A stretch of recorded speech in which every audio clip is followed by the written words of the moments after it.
വർഷങ്ങളോളം സഹപ്രവർത്തകരെ പീഡനത്തിനിരയാക്കി team leader.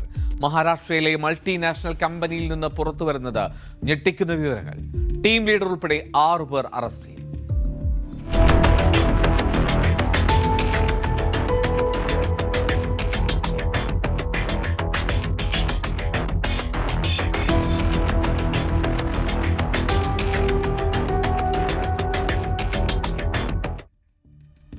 Maharashtra നാസിക്കിലെ multinational കമ്പനിയിലാണ് ഈ സംഭവം.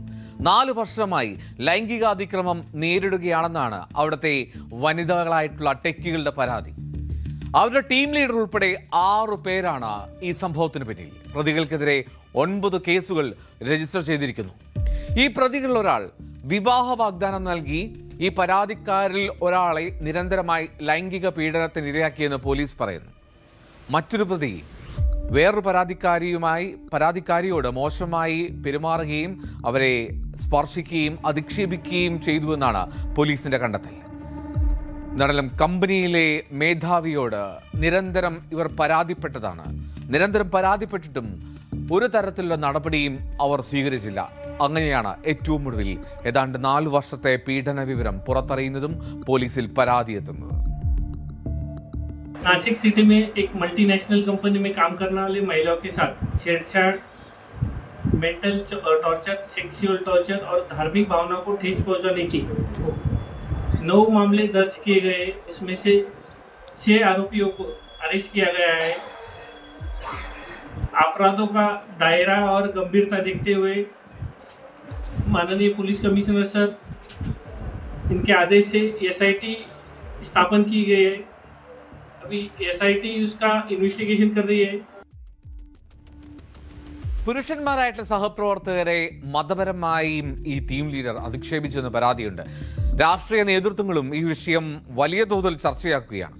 ലവ് ജിഹാദാണ് ആ കമ്പനിയിൽ നടക്കുന്നത് എന്ന ആരോപണവുമായി ശിവസേന രംഗത്തെത്തിയിട്ടുണ്ട്. ശിവസേന നേതാക്കൾ അങ്ങനെ പറയുന്നു. महाराष्ट्र का जो नासिक जिला है धीरे धीरे अपराधियों का अड्डा बनते जा रहा है. अब सुनाई दे रही है कि मल्टीनेशनल कंपनी में काम करने वाले लोगों के साथ जो हमारी माताएं बहनें उनका शोषण होकर लव जिहाद जैसी बातें सामने आ रही हैं. धर्म परिवर्तन की बातें सामने आ रही हैं.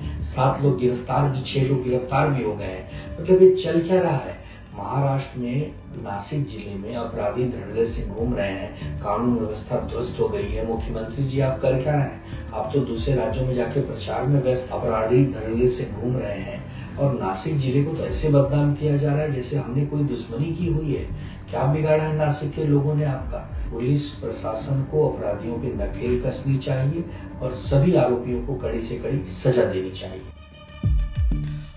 അറസ്റ്റ് ചെയ്ത പ്രതികളെ കോടതിയിൽ എത്തിച്ചെന്നാലും റിമാൻഡ് ചെയ്തു. ഏപ്രിൽ 10 വരെയാണ് ഇവർ പോലീസ് കസ്റ്റഡിയിൽ വിട്ടിരിക്കുന്നത്. സംഭവത്തിൽ അന്വേഷണം പുരോഗമിക്കുന്നുണ്ട്. കൂടുതൽ പരാതിക്കാരുണ്ടെങ്കിൽ മുന്നോട്ട് വരണം എന്നുള്ളതാണ് പോലീസിന്റെ ആവശ്യം.